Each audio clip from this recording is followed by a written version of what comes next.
श्री परमात्मने नमः। आदरणीय भक्तजनों, सादर प्रणाम।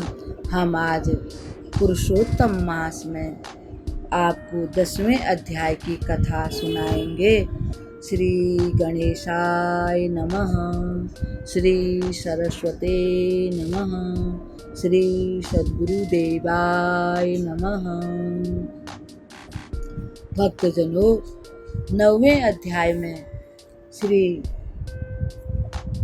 दुर्वासा ऋषि मेधावी ऋषि की कन्या का दुख दूर करने के लिए, उनको सांत्वना देने के लिए उसके घर पर आए और उन्होंने अपना सारा दुख उन ऋषि को बताया। अब आगे की कथा हम श्रवण करते हैं। देवर्षि नारद ने कहा, हे तपश्रेष्ठ, उग्र क्रोधी ऋषि दुर्वासा ने मन में निश्चय करके उस कन्या को क्या उपदेश दिया, वह सब कृपा कर मुझसे कहें। सूत जी शौनक आदि ऋषि मुनियों से कहते हैं, हे मुनि श्रेष्ठ, नारद के आग्रह से समस्त प्राणियों का हित करने वाले दुर्वासा का गूढ़ उपदेश भगवान बद्री नारायण ने कहा। भगवान नारायण ने कहा, हे देवर्षि, मेधावी ऋषि की कन्या के दुख का निवारण करने के लिए दयालु दुर्वासा ऋषि ने जो कुछ कहा वह मैं तुमसे कहता हूँ, तुम सुनो। महर्षि दुर्वासा उस कन्या से बोले, हे तापसी, मैं तुझे अति गुप्त से गुप्त रहस्य बताता हूँ।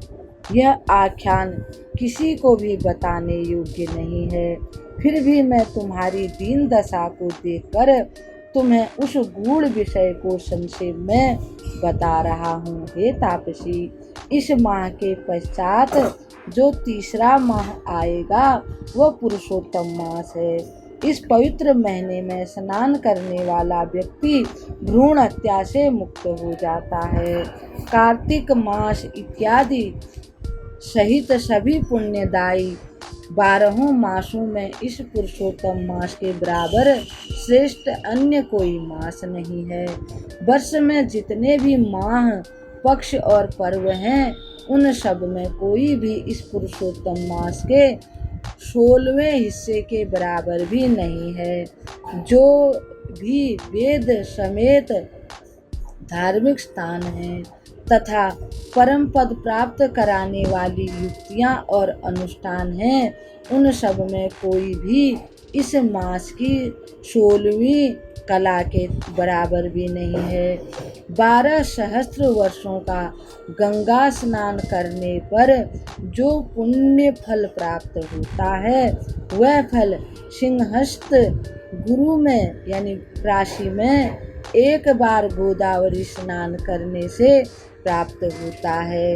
यह फल पुरुषोत्तम मास में एक बार किसी भी तीर्थ में स्नान करने से प्राप्त हो जाता है। हे माधवी, हे पुत्री, यह पुरुषोत्तम मास भगवान कृष्ण का प्रियतम मास है। यह मास उन्हें अति प्रिय है। यह अपने नाम से ही भगवान का जैसा नाम धारण है किए हुए है पुरुषोत्तम कहा जाता है। इस पुरुषोत्तम मास में पूजा अर्चना व्रत करने से तथा भगवान पुरुषोत्तम की सेवा करने से समस्त दुर्लभ कामनाएं पूर्ण होती हैं। अतएव तुम अतिशीघ्र इस पुरुषोत्तम मास का श्रद्धा भक्ति सहित पालन करो। मैंने भी इस पुरुषोत्तम मास की भक्ति पूर्वक पूजा की है, सेवा की है। पुत्री, एक समय मैंने क्रोधित होकर महाराज अम्बरीश को श्राप दे दिया था। तो क्या श्राप दिया था कि तुम भस्म हो जाओ। परंतु अम्बरीश महाराज भगवान के प्रिय भक्त थे। सुदर्शन ने उनकी रक्षा की। वे भस्म तो नहीं हुए, परंतु सुदर्शन मुझे डराने के लिए मुझे भस्म करने के लिए मेरे पीछे पीछे दौड़ा। मैं तीनों लोकों में गया। उसने मुझे सिर्फ डराया ही डराया, परंतु मुझे भस्म नहीं किया, क्योंकि मैंने विधि पूर्वक पुरुषोत्तम मास के व्रत किए थे। इसी के प्रभाव से मेरे प्राणों की रक्षा हुई। हे तापसी, तीनों लोकों में भस्म करने की शक्ति रखने वाला सुदर्शन चक्र जब मेरे पास आकर बिना कुछ किए चला गया तो मुझे बड़ा आश्चर्य हुआ। अतएव हे शुभे, तुम पुरुषोत्तम मास के व्रत का पालन करो। इस प्रकार ऋषि कन्या को उपदेश देकर दुर्वासा ऋषि कुछ विश्राम करने के लिए चुप हो गए। भगवान श्री कृष्ण ने कहा, हे राजन, दुर्वासा ऋषि का उपदेश सुनकर होनहार तो होके ही रहती है, चाहे कोई कितना ही यत्न कर ले। भविष्य की प्रबलतावश वह कन्या बोली। कन्या ने मूर्खता पूर्वक कहा। अब वह जैसे मूर्ख लोग बात करते हैं, विद्वान होते भी ऐसे कहने लगी। दुर्वासा के आगे भला बोलने की कौन हिम्मत करता है, परंतु यह कन्या कह रही है, हे महर्षि, आपने जो कुछ कहा वह मुझे उचित नहीं जान पड़ता। क्या माघ मास आदि कुछ भी फल देने वाले नहीं हैं? कार्तिक मास क्या कम है? आप ऐसा कह रहे हैं, इसे स्पष्ट कीजिए। क्या वैशाख मास की सेवा करने से इच्छित फल प्राप्त नहीं होता? भगवान शिव सहित समस्त देवगण क्या सेवा करने पर इच्छित फल नहीं प्रदान करते हैं? इसके अतिरिक्त पृथ्वी पर प्रत्यक्ष जो जागृत देव सूर्य भगवान हैं और जो माता भगवती हैं, क्या उनकी पूजा करने से मनोकामना पूर्ण नहीं करती? क्या गणेश जी की सेवा करने से वे मनोवांछित फल नहीं देते? आप ये क्या कह रहे हैं? पुरुषोत्तम मास को सर्वोपरि श्रेष्ठ बताते हुए क्या आपको संकोच नहीं होता? मेरे ज्ञान से तो यह मास मलिन और शुभ कर्मों के लिए निंदित तथा वर्जित माना गया है। हे ब्रह्मर्षि, इस सूर्य की जो संक्रांति है उससे मुक्त अर्थात रहित मास को आप कैसे उत्तम बता रहे हैं? सर्व दुखारी अर्थात समस्त दुखों से छुटकारा प्रदान करने वाले भगवान श्री हरि को मैं जानती हूँ, उनकी महानता का मुझे ज्ञान है। हे प्रभु, दिन रात मैं हरि भगवान का ध्यान करती रहती हूँ। वैदेही पति श्री राम तथा पार्वती पति श्री शिव जी की मैं सदैव आराधना करती रहती हूँ। इनके अतिरिक्त किसी अन्य को मैं नहीं जानती। इतने बड़े दुर्वासा ऋषि त्रिकाल दर्शी जो हैं, तीनों वर्तमान भूत भविष्य की जानने वाले हैं, उन्होंने उस कन्या को उपदेश दिया माधवी को, परंतु उसकी समझ में कुछ नहीं आया। प्रारब्ध जब मनुष्य का होता है, चाहे कोई ज्ञानी ध्यानी भी उपदेश करते, उसको बुद्धि नहीं आती। हे ब्रह्मर्षि, मेरा विश्वास है कि अन्य कोई भी देवता मेरा दुख दूर नहीं कर सकता। हे महर्षि, इन समस्त उत्तम फलदायकों को छोड़कर आप कैसे इस मलमास की प्रशंसा कर रहे हैं? ब्राह्मण कन्या के ऐसे वचन सुनकर दुर्वासा ऋषि घोर क्रोध से भर उठे। उनके नेत्र लाल लाल हो गए और शरीर भयानक क्रोध से कांपने लगा। ऐसा भयानक क्रोध आने पर भी अपने क्रोध पर उन्होंने काबू पा लिया। उन्होंने ब्राह्मण कन्या को शाप नहीं दिया, क्योंकि दुर्वासा ऋषि तो ज़्यादातर शाप के लिए ही जाने जाते हैं।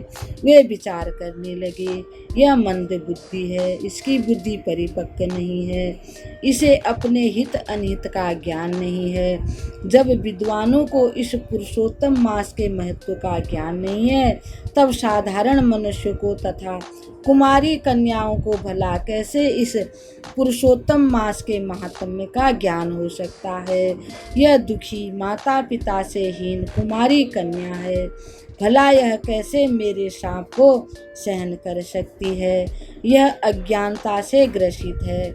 ऐसे अनेकों विचारों द्वारा मन को उन्होंने सांत्वना दी, अपने मन को समझाया और अपने क्रोध को शांत कर स्वस्थ चित्त होकर दुर्वासा ऋषि उस शोकार्त कन्या से बोले। दुर्वासा ऋषि ने उस ऋषि कन्या से कहा, हे मित्र कन्या, तुम पर मेरा कोई क्रोध नहीं है। हे भाग्यहीन, अब जैसे तेरी इच्छा हो वैसा ही कर।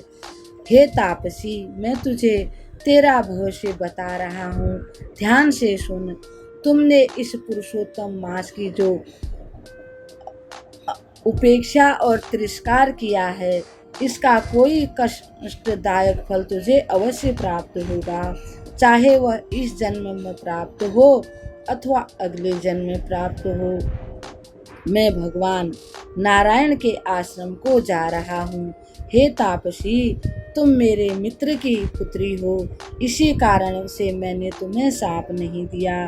तुम अल्पायु होने के कारण अपना हित अनहित नहीं जानती हो, शुभ अशुभ नहीं सोच सकती हो और घटने शुभ अथवा अशुभ भविष्य को न तो पहले समझ सकता है न उसको टाला जा सकता है। मेरा बहुत समय व्यतीत हो गया, अब मैं जाना चाहता हूँ। तुम्हें भगवान सद्बुद्धि दें, तुम्हारा शुभ हो। ऐसा आशीर्वाद देकर घोर क्रोधी दुर्वासा ऋषि वहाँ से चले गए। कृष्ण भगवान ने कहा, दुर्वासा ऋषि के चले जाने पर पुरुषोत्तम मास का तिरस्कार करने के कारण वह ऋषि कन्या बिल्कुल सूख गई, यानी कि तेजहीन हो गई। वह बिल्कुल ऐसी हो गई कि जैसे बिल्कुल निस्तेज हो गई, सारा शरीर उसका सूख गया, वह कमजोर एकदम काली हो गई। तत्पश्चात दीर्घ काल तक मन में विचार कर उस कन्या ने निश्चय किया कि देवादिदेव भगवान शंकर शीघ्र प्रसन्न होकर फल देने वाले हैं। पार्वती पति शंकर की मैं आराधना करूंगी। हे नरेश्वर, तब वह मेधावी ऋषि की पुत्री एकाग्रचित होकर अपने आश्रम में रहकर भगवान शंकर के उग्र तप को प्रस्तुत हुई, यानी तपस्या करने लगी। सूत जी ने अनेकों फलों को देने वाले वैकुंठपति श्री विष्णु भगवान को छोड़कर तथा सावित्री पति ब्रह्मा की उपेक्षा करके एवं ऋषि दुर्वासा के वचनों की अवज्ञा करके वह मुनिपुत्री भगवान शंकर का जो अंधक के शत्रु हैं, अंधक का जो अंत करने वाले हैं, उनका तप करने लगी। अब यह अध्याय यहीं पर समाप्त होता है, यह कथा।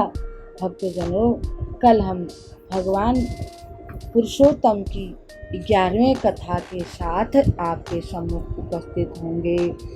तब तक के लिए हम आपको प्रणाम करते हैं। ओम श्री परमात्मने नमः। इति श्री बृहद नारदी पुराण पुरुषोत्तम मास महात्म्य 10वां अध्याय समाप्त।